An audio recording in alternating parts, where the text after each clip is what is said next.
Greetings, everybody. We've got a nice light weekend of hockey. What looked like it could be a very busy weekend is not. So I didn't have to do a preview last night because we've just got round robin games today.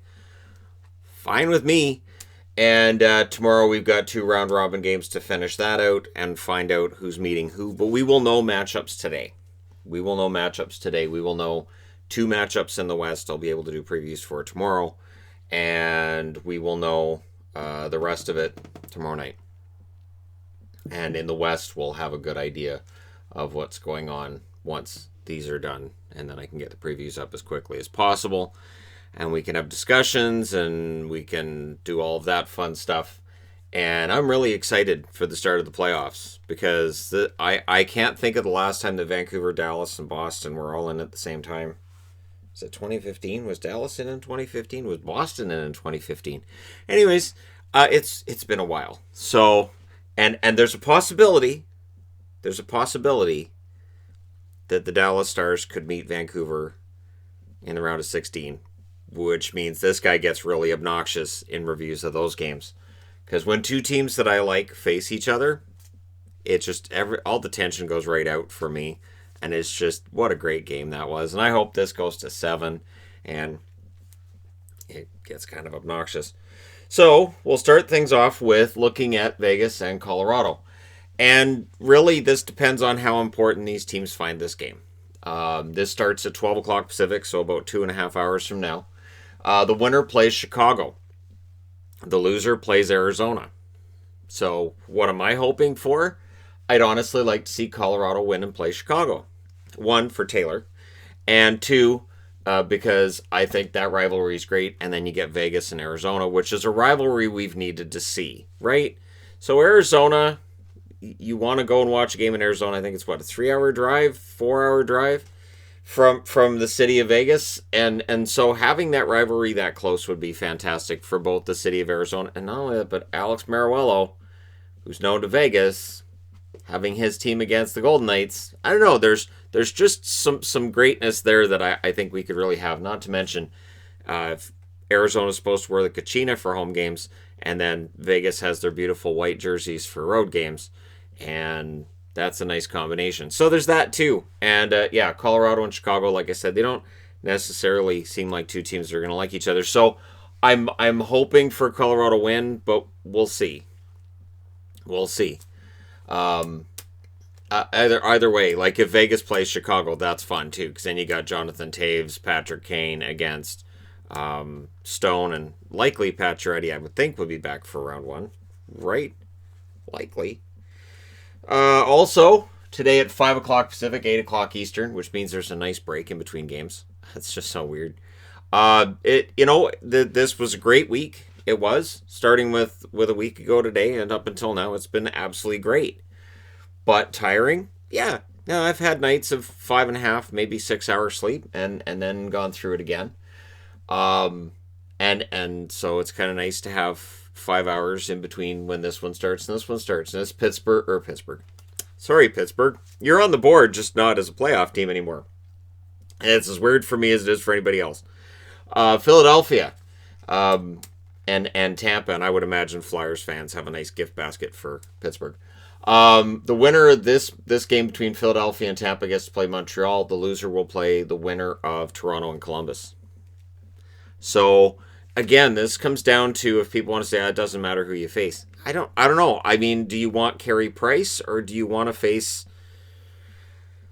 Toronto or Columbus? And that's going to be interesting to see how that works. Now, John Cooper's come out and announced that Stamkos is out indefinitely. So I think he's just tired of answering the question of, is Stammer going to play this game? Is Stammer playing today? He's out indefinitely. That's kind of a stop asking me. Honestly, again, if I have a choice here, I would like to see the winner of Toronto-Columbus play against Tampa, and I would like to see Philadelphia against Montreal, because yes, please. Again, historically, these teams don't necessarily have friendly series against one another, and I'd like to see that reignited. Tampa and Montreal, they tend to be sweeps one way or the other, and I guess a Toronto-Philly or Columbus-Philly series could be really fun as well, but that's my vote. It's my vote personally, because why not? And then we go to the Sunday games. So there's only 2 games today. And then on Sunday at 9 a.m. Pacific, so early morning tomorrow, the Boston Bruins are playing Washington. The winner plays the Islanders. The loser plays Carolina. Good luck. And I mean that. Boston and Washington, both of them have looked kind of disinterested at times in the round robin. And here's the wonderful part of it. These teams are deciding who's going to play Montreal and Toronto or Columbus, and they're deciding who's going to play the Islanders or Carolina. And there is a difference. I would not want to see Carolina. So the loser plays Carolina. There's a part of me, even as a Bruins fan, that's saying they haven't taken any of this seriously.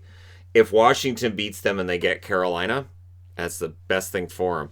And if you're a Canes fan saying, well, after last year, this isn't like last year.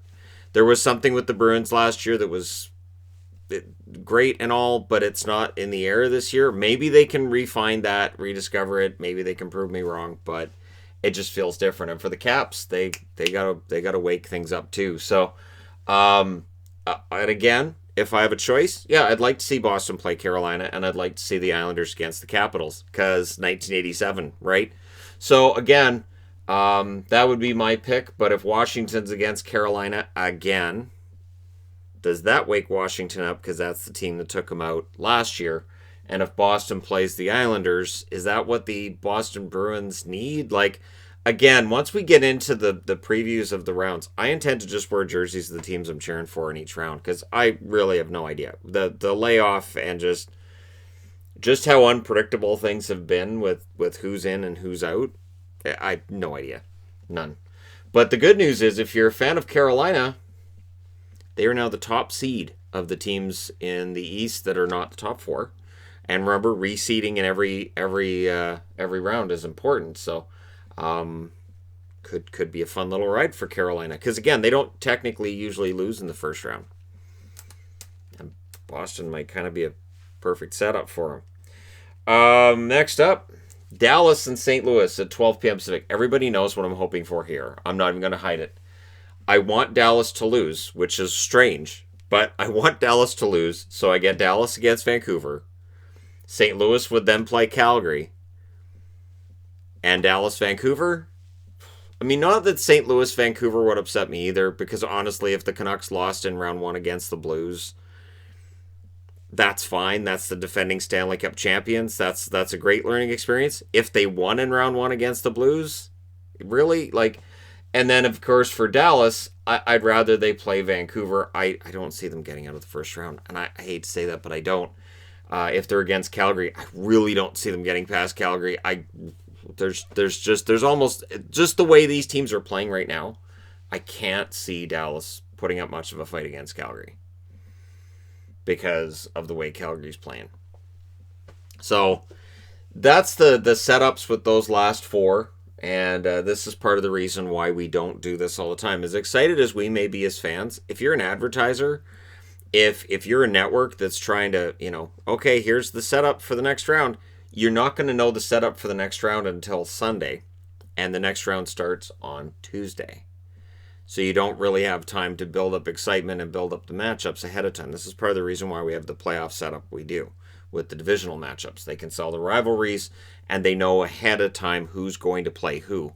And in this situation, they can just go, well, we know these teams are going to play, and come watch. I think you just let the product sell itself, but that's just me. And the last game, Columbus and Toronto, game 5. Toronto gets last change. And I don't think that makes a difference. I think, we've seen Toronto designated the home team 1 out of 2. Columbus designated the home team 1 out of 2. And now we get a game 5. And that's at 5 o'clock Pacific tomorrow. So there's 5 hours in between the start times here. Awesome. And I would expect that in the next round, we'll probably see 9 a.m., 12 a.m., or 9 a.m., 12 p.m., 5 p.m., and 7:30 p.m. as probably being the start times. And then from here, the ice shouldn't be much of an issue. And honestly, there's been talk about the ice being choppy in places and being slushy here and there. They've done a pretty good job with the ice. Just from all the accounts that I've read and seen. I've seen worse in playoffs. I really have. Even here in Vancouver, I've seen worse playoff ice. So Columbus and Toronto is going to be very interesting in that Columbus comes back from 3 goals down in one game, and then Toronto comes back from 3 goals down in the other. No lead is safe. And John Tortorella, his presser last night, fantastic. I know you're not going to explain what happened in the last 4 minutes, but I might as well ask, can you explain what happened in the last 4 minutes?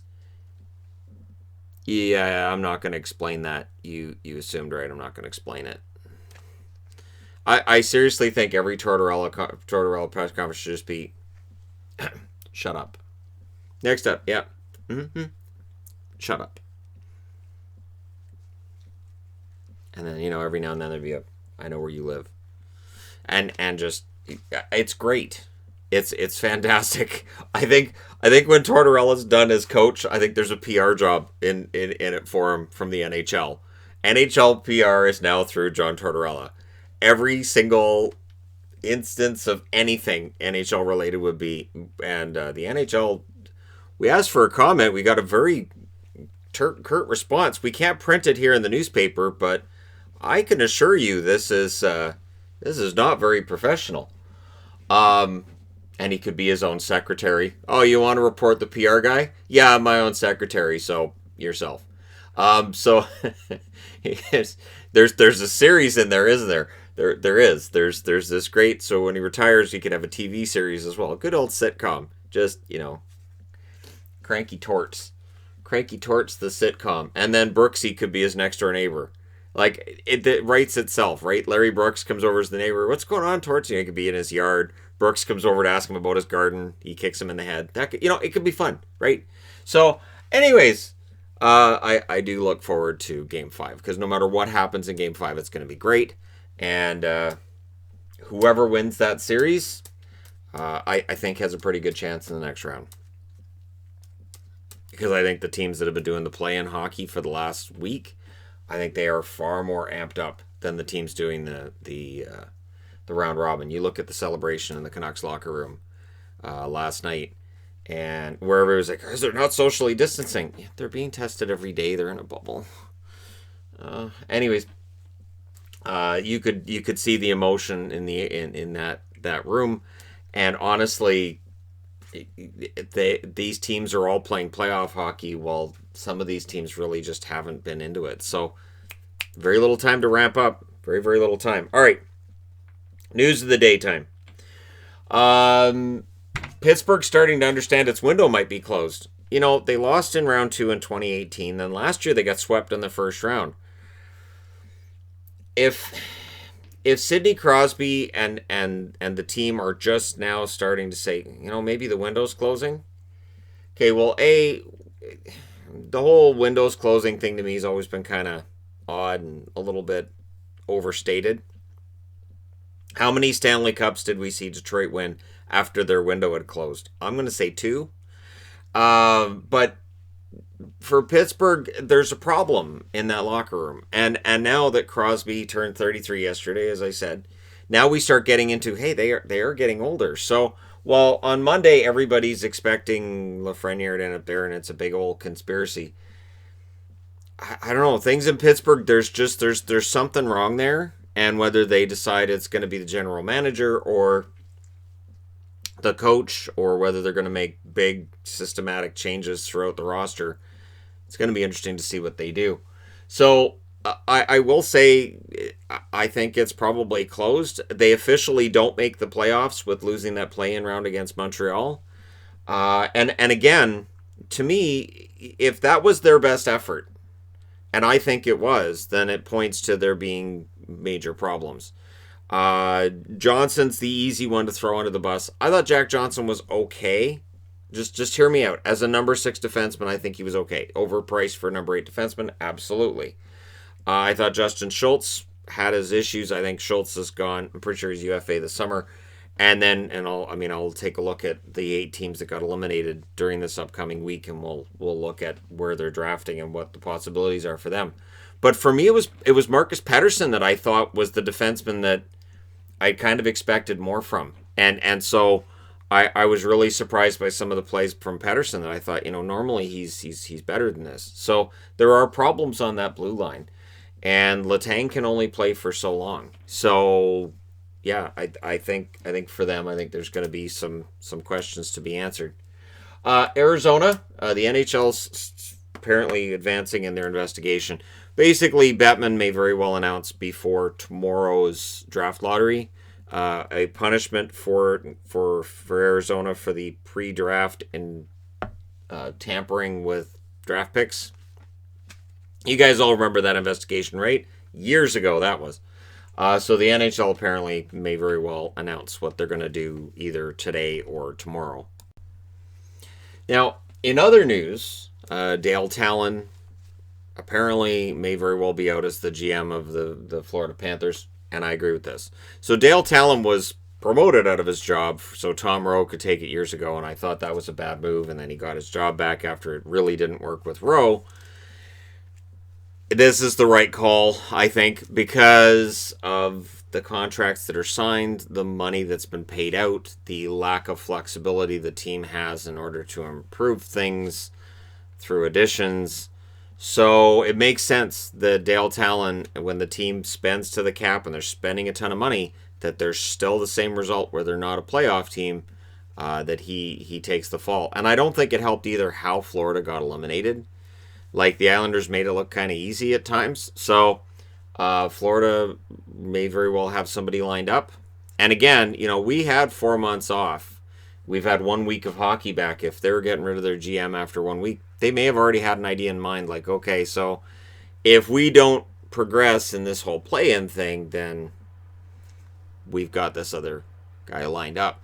And you have to ask yourself, too, so if we didn't have return to play, if the NHL had said, forget it, we'll just come back in October, would he still have a job?